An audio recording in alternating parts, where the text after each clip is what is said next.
So, Rebecca, I have an email from a patron, and she is asking about something that I think you would have some wisdom on. What do you say we talk about that today? Okay, should I get my sound effects ready? Like what? Like, Like like, gasping and rah, rah. yeah, boo or that kind of stuff. Yes, please get all those sound effects ready. This is the Okay. Psychology in Seattle podcast. I'm your host, Dr. Kirk Honda. I'm a therapist and a professor. Who are you, Rebecca?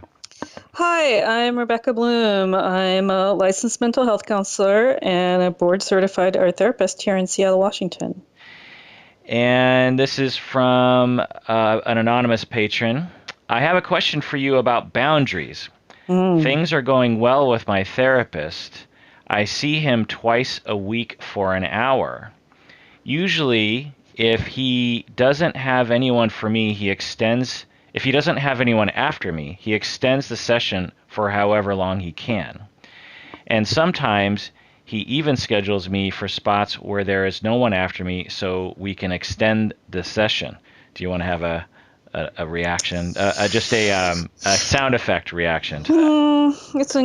I know people who do this, but I'm not a big fan of Oh, it. okay. I thought there would be more aghastness, but okay. Okay. But that's good.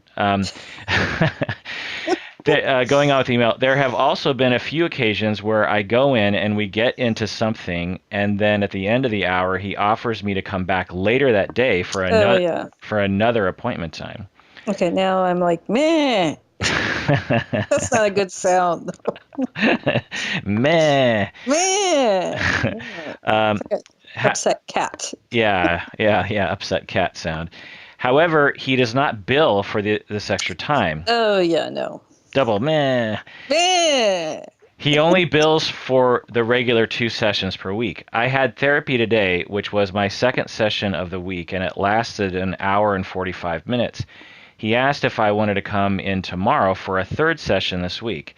I said yes, and he said, okay, how about you buy me a cup of coffee from the place around the corner before Meh. before you come? Triple meh. Meh. She says, I was confused. He said he didn't want to bill my insurance for more than 3 sessions per week because he was concerned it wouldn't be authorized.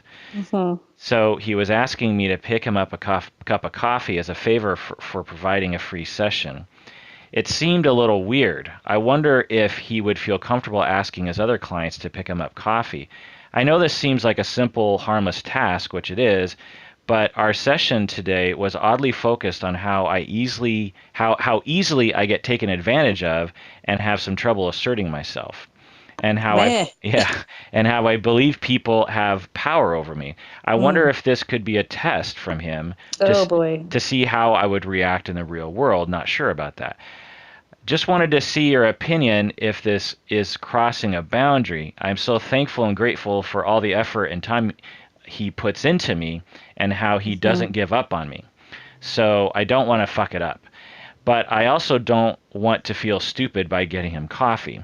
So is this crossing a boundary to so is it crossing a boundary to ask a client to do you a favor? If so, how should I approach this issue? Rebecca, what do you think? It is crossing a boundary for your therapist to ask you to get a cup of coffee. um, there's also been pushing in the lines in a lot of ways where I could see how the patron feels indebted to the therapist for their free service, which is never good. Because actually, one of the things you want to be allowed to do is to get mad at your therapist. So, how could you possibly get mad at this therapist who's giving you all this quote free service, which now isn't free because it comes with this cup of coffee? But there's this sense of like indebtedness that makes me kind of grossed out at this point. Yeah, that's an interesting point. I hadn't thought about that, but of course, that's a major point here is that if the therapeutic relationship is to be fully free to provide as many healing options for the client needs to be able to express anger or express displeasure or whatever. And especially given this client's issues of issues with assertiveness, right? and and now she's in a position where if she starts to develop anger and other kinds of negative feelings towards him, she has an incentive to stuff those feelings because she doesn't want to lose out on extra time with him. Because clearly, he's not doing this with all of his clients. He's only doing this with her or just a small set of clients that he has chosen for whatever criteria he has, which is probably related to like how much he likes working with them, you know. And so she won't necessarily. So she'll have a reason to stuff her feelings. That's what you're saying, right? Yeah. Well, I mean, if you think about like the parentified, not the parentified child, but like the deaded child who's now like, oh, I can't get mad at my parents because XYZ. So, I'm sure there are parallel relationships kind of playing out, and God knows what the therapist's issues are playing out. Like, I'm so helpful, only I can help this person. I don't know what's going on there, but Right. it's no good. Yeah, I want to get into that in a second. So I emailed her back and I said that, yeah, it was weird. I've never asked a client to pick me up coffee or anything even remotely akin to that. I wouldn't even have an impulse to ask a client. I mean, get your own coffee. What, you know what I mean? It's such a weird request, you know? Yeah, and it is a boundary crossing because it's asking for a favor. It's turning your client into like a pal or a coworker or something. And so, but in my email back to her, I was like, well, it's not like he's asking to have sex with you or something. It's a crossing, but it's not like massively egregious. But I told her in the email, I said, well, it sounds like you feel uncomfortable about it, and it's totally in line with your therapy, and you totally have the right to tell him everything you just told me. And so that's what she did. And she wrote back and she said, thanks. Yeah, I had a feeling it was weird. So I brought the coffee today, but I told him I thought it was a little weird and it made me anxious and it made me question whether it was a test of my assertiveness.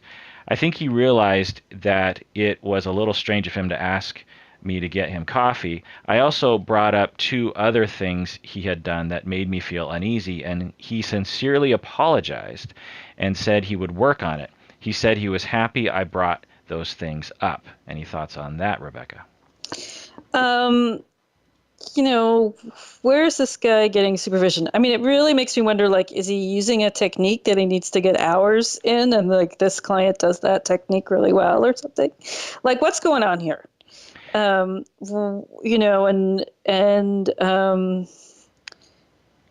if he says he's going to work on it, like, what does that mean? Like, oh wow, I realize I'm really out of bounds and I'm going to get some supervision here, or is it the client's job to then alert him every time he does something freaky? You know what I'm saying? Like, Right. it just doesn't seem proactive enough. Right, but it is in the right direction, right? I mean, I've certainly seen. I mean, I'm gonna slam him in a second, similarly to you, but I will give him definite props for apologizing and taking Yes. responsibility and not deflecting or making an excuse or getting upset. I've fielded many emails. I've become, as I said in other episodes, sort of a lightning rod for these stories about these therapists, and a very calm. And I was worried that when she brought it up with him, he was going to get defensive and it was going to begin the downfall of their therapeutic relationship. But he apologized, and that's, to me, 60 to 70% of it is right there. It's just like, oh my God, you're right. I'm sorry to have put you in that position, and you know what, I'm going to look at that. And you're wondering, well, what does that exactly mean? And we don't really know. But so here's my speculation on the situation. I think it's pretty clear he cares about her, right? Anytime you are giving extra time to a client, particularly the way in which this relationship sounds. I mean, it sounds like she's really coming to him, and the relationship is strong, and she really wants his help, and she is probably appreciative of that. And so he probably really cares about her in all likelihood. Particularly since when she pushed back, he's like, "Oh my God, I'm sorry," you know. Hmm. So it indicates he cares, and he's probably doing good work with her, and they're building a strong relationship that is probably helping her. And he is experiencing significant countertransference Hmm. about saving her and about not potentially. This is total speculation, but I think he's also experienced. So not only does he have countertransference about saving her, like he had someone in his, childhood that he needed to take care of that was very difficult to take care of or something. So there's that countertransference. But I'm also guessing that he doesn't feel good enough for her. There's something about him. Oh, he has to give a lot of sessions. Yeah, like Okay.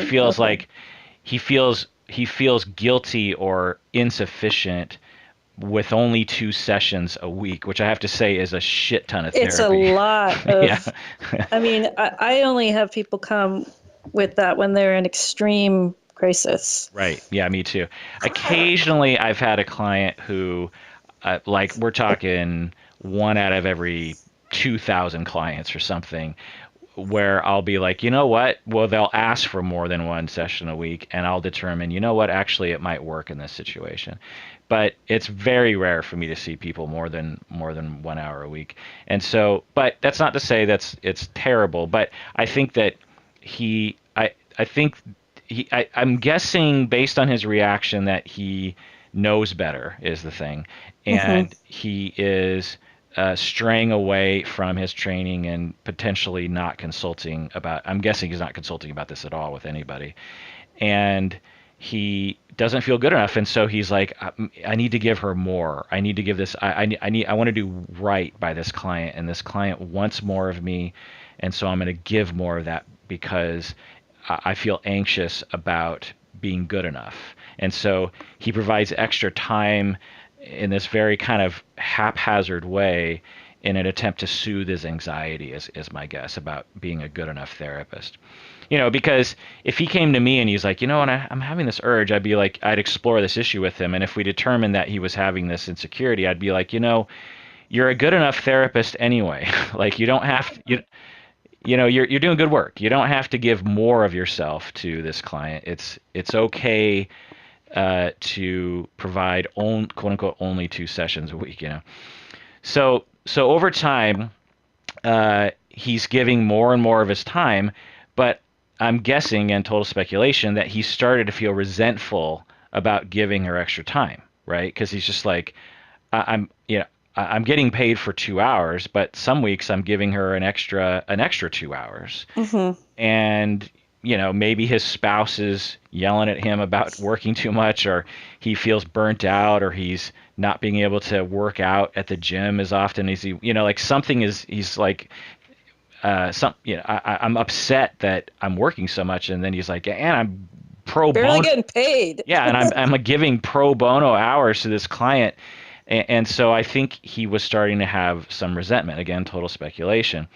And so he starts thinking, well, maybe I should just charge for that extra time. But then he also thinks, probably not necessarily accurately, he thinks, well, the insurance company might have a problem with that. And I don't know if that's necessarily true, but anyway, so he's like, okay, well, crap. And now the logical answer to that is like, well, stop doing it. You know what I mean? Right. Like, but he still feels like he has to give, and so on the inside he has this conflict between wanting to save her, wanting to be good enough for her, and wanting to be compensated for his time, and being resentful about that. And since he's not likely getting consultation, and since he doesn't seem to be contemplating his countertransference in this way, in all likelihood, he starts to get upset, and this emotion pops out, as in the Freudian sense, by a passive aggression of asking her to get him coffee.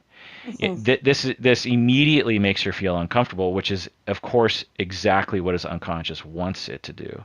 Again, total He, w- speculation here. I'm so taking a you lot. think he wants to stop, but he doesn't know how? Well, he's ambivalent in the classic Freudian sense. He has a dilemma inside of himself of, if I act professionally, my anxiety is going to go up about being good enough for this client. But if so he's caught in between two things, and he doesn't, because he's not contemplating or consulting.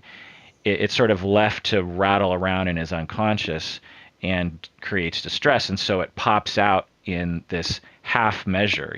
That's where we get defense mechanisms from, right? It's like our unconscious wants to do something, but we don't know how, and we're not letting ourselves, and so this defense mechanism kicks in, and his ego figures out a very subtle way to make her feel hurt, to make her feel Which is to order a latte? yeah, which seems weird, right? Because on the surface, you wouldn't say, oh, well, that's an obvious way to make someone feel Pick me upset, up a latte. right? That's not a logical way in which you would consciously try to make someone hurt, but the unconscious, because their relationship is strong enough, he knows what to do to make her feel bad. And so he asked her this question. But of course, this is how he's feeling on the inside. He's feeling this anxiety and this dilemma, and he's feeling this worry about the boundary. And so he is now projected that into her through projective identification. Am I speaking too much Freudian stuff right now? I love this stuff just because I don't ever get to talk or think like this.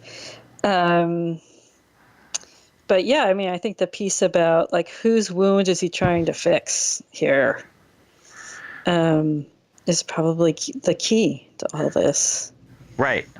And so to her, this felt odd, and which is great. Which is healthy of her. And that's what it was designed to do from his unconscious. It was designed to make her feel this way because he subconsciously, resents her, and he unconsciously wants to make her feel uneasy. And so she starts talking with people about it. She asks me about it over email, and she actually asked another friend of hers who is also a therapist. And both of us advised this patron about the situation, and both agreed that this therapist was crossing a boundary. So she went back to him and healthfully, I never know the difference. I am not in a healthy manner. I am not the person to ask any kind of verbal word question. I have a very limited vocabulary. So she goes back to him, and she, in a healthy manner, says what's on her mind. And since he's a good enough therapist, he sincerely apologizes and vows to work on it. And this is the process of good therapy. Just because, the deeper the relationship goes, the more opportunities there are for sensitive things to occur. And when clients are given an opportunity to open up about that in the face of anxiety about disapproval, healing occurs. Now, we don't know what he's going to do with this, or whether, whether or not this will provoke him to go to his consultant or supervisor or I don't know. I hope so. But anyway, go ahead. Well, and also I think that there's often this urge with therapists, like, it's just really hard to remember, like, the client has to solve this problem. We can do everything that's in our arsenal, but I love the quote about work half as hard as your client. I probably say it every time you have me on. I don't know if you've ever said that before. Oh, well, yeah, it was something that a student said to me that her on-site supervisor had said to her, which is that as a therapist, you should be working half as hard as your client. And I've always thought that was great advice. Like, if you feel like, oh my God, I'm doing so much heavy lifting for this person, then just stop. Right. And give that work back to the client, because that's how they're going to learn that, behavior change is hard. It takes time. You mess up. People get mad at you. You lose friends. The work we're doing is not easy. And it does sometimes take way longer than you could ever imagine. Right. Yeah, I think that's really great advice. It's, I think, complicated, though, because there's so many different ways to misinterpret that advice, I think, in terms of, like, working half as hard as your client, or, like, not know when to apply it. Because I think a very common scenario for novice therapists, particularly when they're at agencies and they're working with a lot of clients who might not even want to be in therapy, you have a lot of therapists who are just like beating their head against the wall, trying to get like a teenager to use therapy well. So when people, novice therapists are working in that situation, they end up amping up their efforts to try to convince a client that therapy is worth it. And that ends up creating kind of like a weird feedback loop in which the client continues just to dig their heels even further, and the therapist blames himself. And so the advice is very good in a situation like that. Like, look, you should not be working nearly that hard, and this situation might be doomed from the start because the client, even if we want to call it a client, doesn't want to talk to you, and so it's a no-go from the beginning to some extent. um, it also is great advice in situations like this where we have a therapist who is um, putting in extending themselves to help a client in a way that is not helping them in the and not helping the therapeutic relationship in the end. It's like, slow down. It takes time. You don't have to cram 5 years of therapy into 1 year. Like, give it some breathing space, and don't be so frantic and anxious to rush down the road. And in the process trample all over your professionalism. Is that what you're saying? Yeah.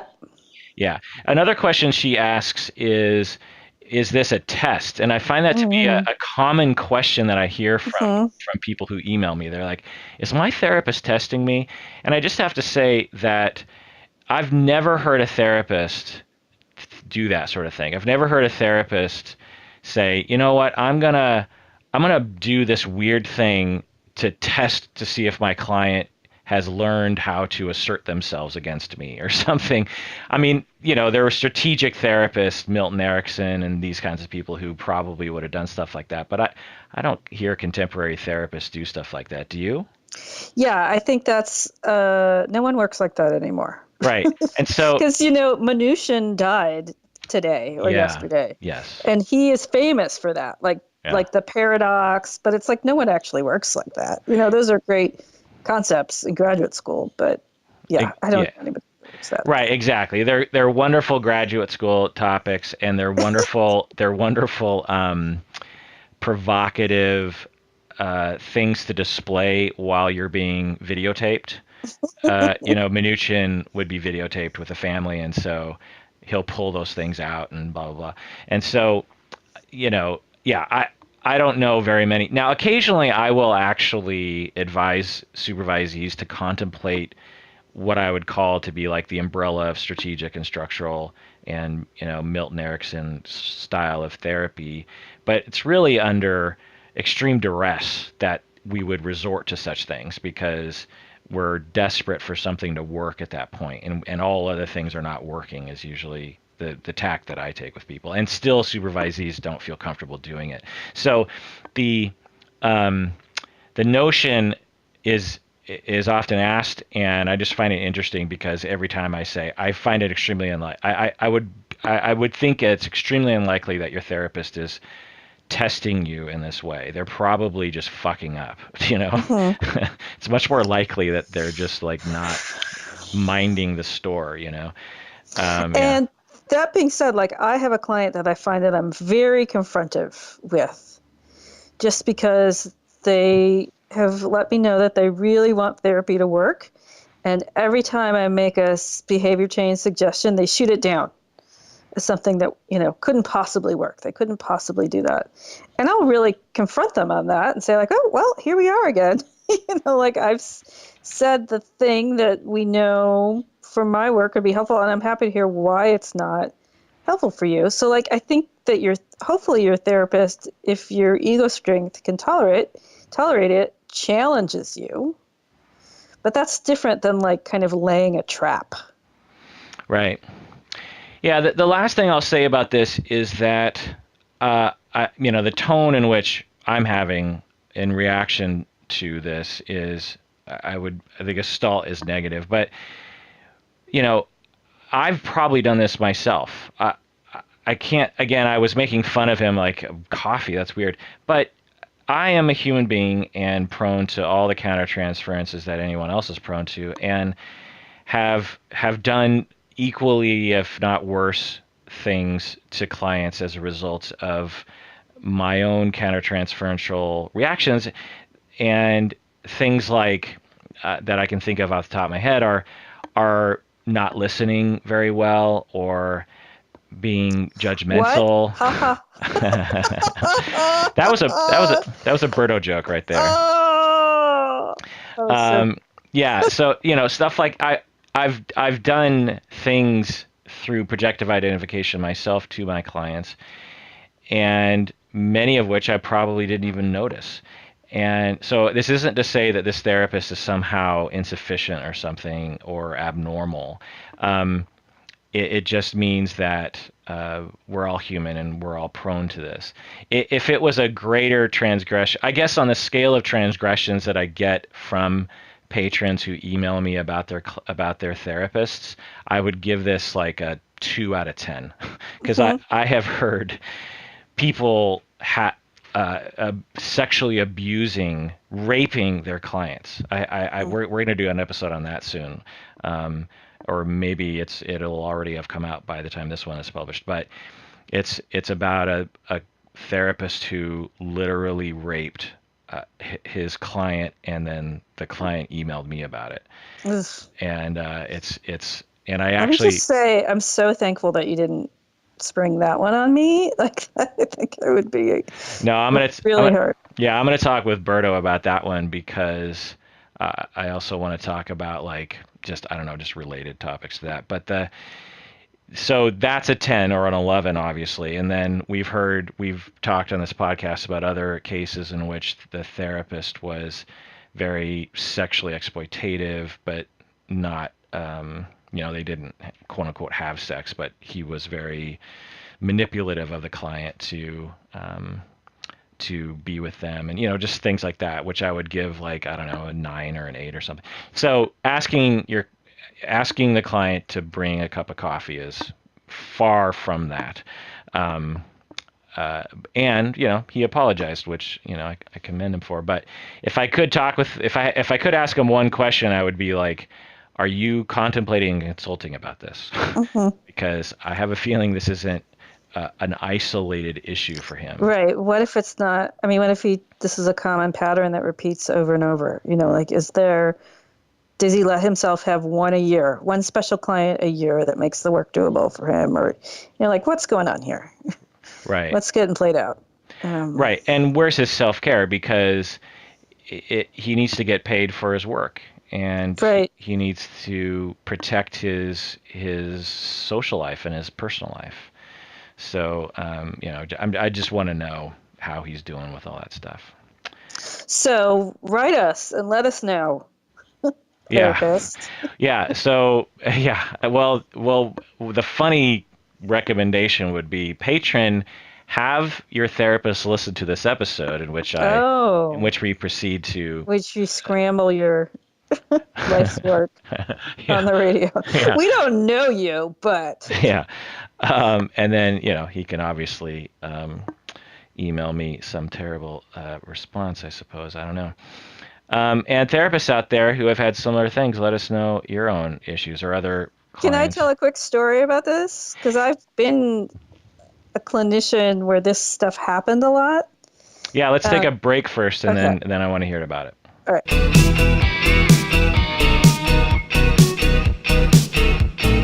All right, we're back from the break. If you haven't become a patron of the podcast, do so now. Go to patreon.com. When you become a patron of the podcast, you get access to all of our deep dive episodes, of which there are hundreds. And you also will not have to listen to the majority of advertisements. So, Rebecca, what's this story that's related to this? So when I worked in the South Bronx, there was a lot going on in terms of not so great ethics of people. And so we had one therapist who every day, and these are really low functioning clients, like these are clients that'll probably be in the system their entire lives. And every day she would send this one client out to get lunch for her. And, she would give him her money and tell him the order and send him out, and he would bring it back to her. And her idea was it really built his self-esteem to have something to do. But I, as a young therapist, was just horrified. Like, you're sending, does he also take in your dry cleaning? Like, what else happens? But I think at some of these agencies where people are kind of pushed to the limits, um, and where you see these clients maybe more than you see your own family, if you're working 40 hours a week at this place, like the boundaries definitely were blurred there. Were there other kinds of situations? There were some wacky. So once a month, there would be a field trip. And if the clients had, been working the program, they would get a chance to sign up to the field trip. And there was like a Sizzlers type buffet restaurant that we would go to. And one time, my supervisor was the like extra chaperone for this. And instead of doing the buffet, she ordered a really expensive meal for herself and ate it in front of the clients.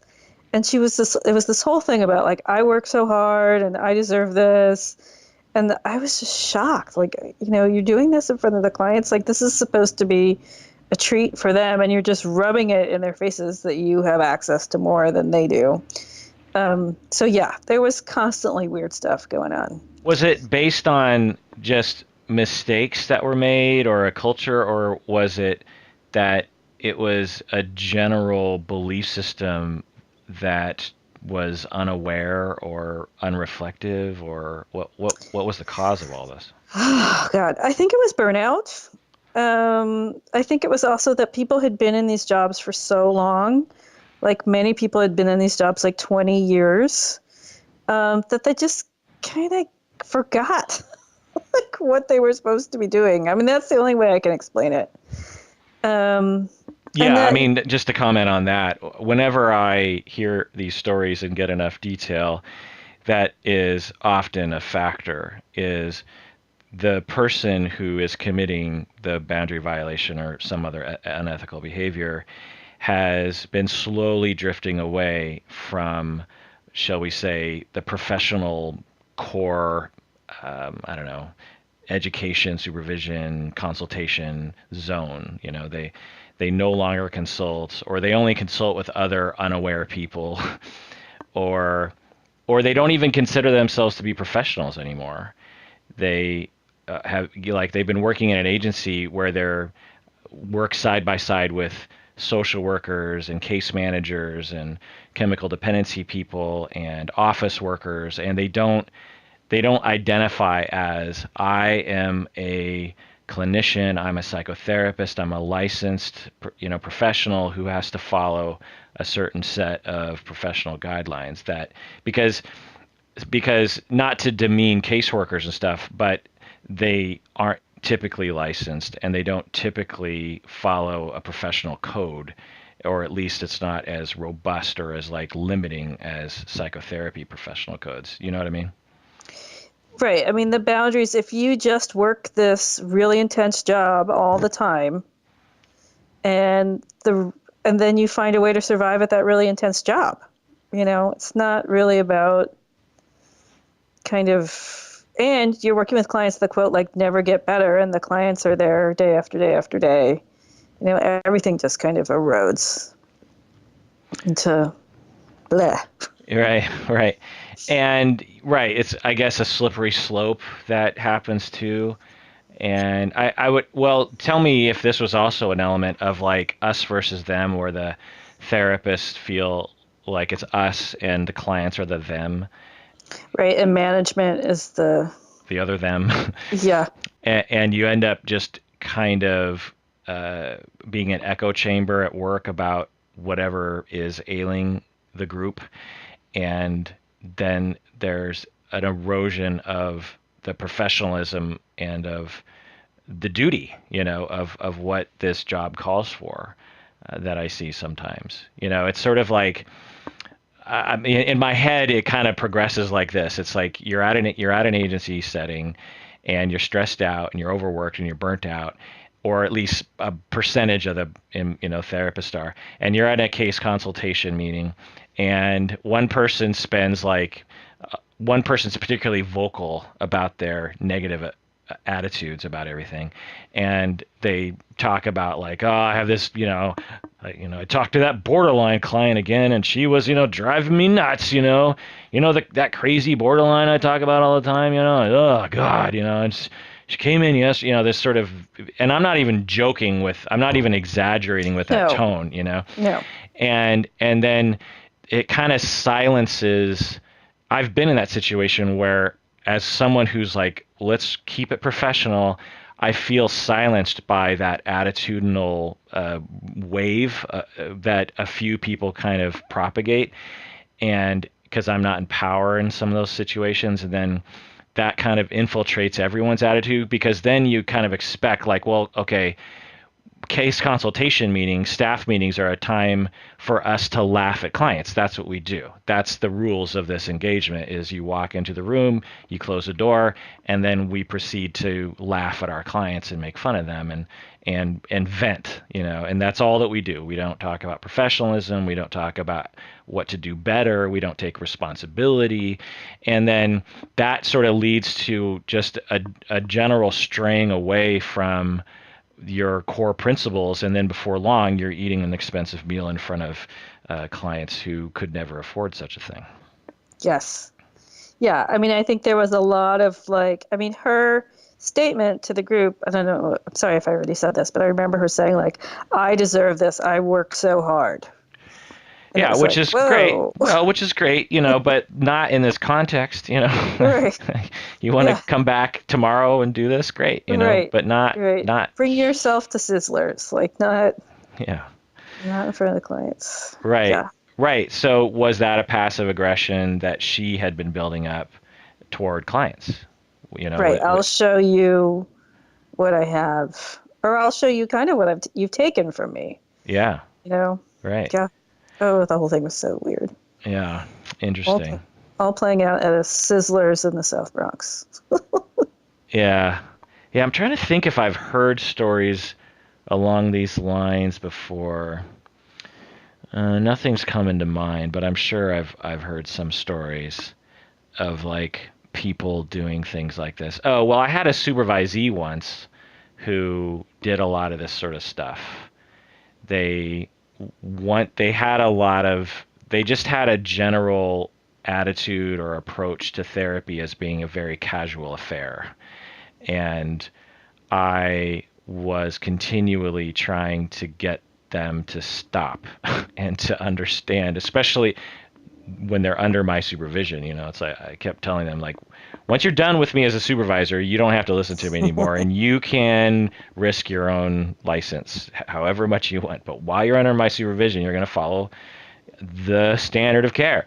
And eventually, I had to fire them because Mm-hmm. they kept at it, and I eventually and may or may not have reported them. So yeah, that's the other thing to think about. I think you were getting at earlier, which is as is often the case whenever I hear from listeners regarding therapists like this, is these incidents are usually the tip of the iceberg. Right. It's not normal. It's very common. It's a very common story that when you start looking into these things, you find multiple issues that are related to the one that we observe. Mm-hmm. Having said that, again, this guy's a 2 out of 10. So maybe there's like 5 other 2s out of 10s. We're not talking about like he's sexually assaulting people or or even being sexually exploitative of people. But my guess is there's some other issues that he's suffering from. And it's pretty clear that she's benefiting from the therapy with him, which I commend him for. Yes. What's the final word here, Rebecca? What's the final word? Word up. The final word, if your client is not there to do favors for you, so if the work is getting to the place where you need them to do favors for you, what's going on? Right. What's going on? Yeah, right. Well, that does it for that episode of Psychology in Seattle. Thanks for joining us out there. Please take care of yourself, because why? Why should they take care of themselves, Rebecca? Because Audre Lorde would want them to. Who's Audre Lorde? Audre Lorde is the Black lesbian feminist poet who talked about the most radical act you can do is an act of self-love. Oh, man. Nice pull. Thank Wait, you. did you research that before we started talking? Because that, No, that's like, doesn't that pop up in your Facebook feed at least once a day?